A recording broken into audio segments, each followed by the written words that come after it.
صبح کو ہم نے خود کو ایک سرسبز و شاداب جنگل میں پایا۔ جنگل زیادہ گھنا نہیں تھا اور درختوں کے نیچے سبزہ پھیلا ہوا تھا۔ ایک انتہائی گھنے سایہ دار درخت کے نیچے میں نے گھوڑا روک دیا۔ الزبتھ کے چہرے پر تھکان نمایاں تھی۔ تھک گئی الزبتھ؟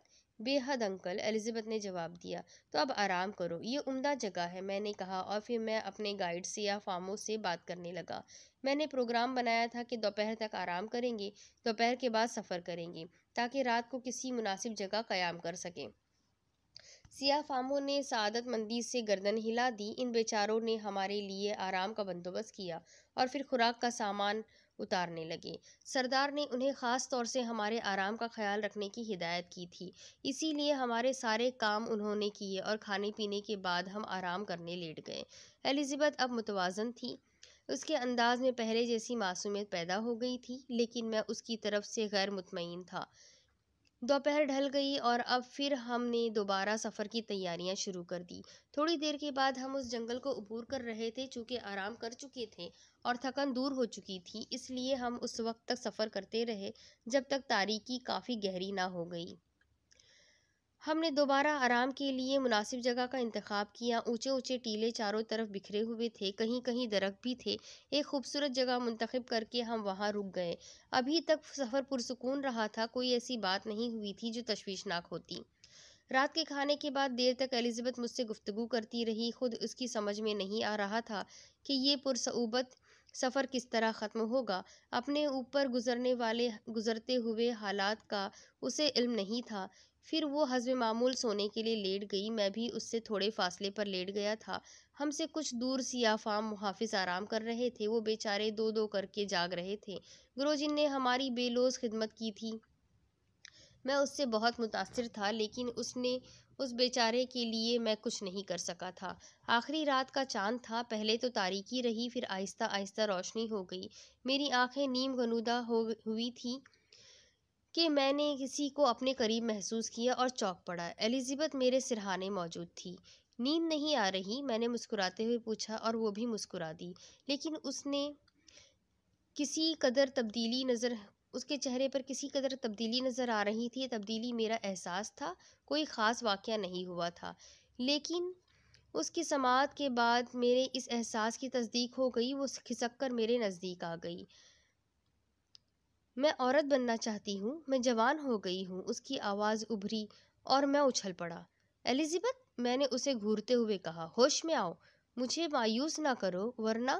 میرا بھرپور ہاتھ اس کے منہ پر پڑا اور وہ کئی فٹ دور جا گری تھی۔ ٹھیک ہے، تم مجھے قبول نہ کرو، میں جا رہی ہوں۔ بات حد سے گزر گئی تھی، میں اس کے حال پر اسے نہیں چھوڑ سکتا تھا، چنانچہ میں نے لپک کر اسے پکڑا اور میرا ہاتھ اس کی گردن کے پشت پر پڑا۔ وہ لہرا کر زمین پر آ گری اور وہ بے ہوش ہو گئی تھی۔ اس کے آگے کی سٹوری میں آپ کو اگلی قسط میں سناتی ہوں کہ آخر الزبتھ کے ساتھ کیا ہوا اور وہ کب دوبارہ نارمل ہوگی، اس کہانی کا انت کیا ہے۔ یہ سب کچھ جاننے کے لیے میرے ساتھ بنے رہے، چینل کو سبسکرائب کر لیجئے، بیل آئیکن کو دبانا نہ بھولیں۔ اگلی قسط میں پھر ملیں گے، اللہ حافظ۔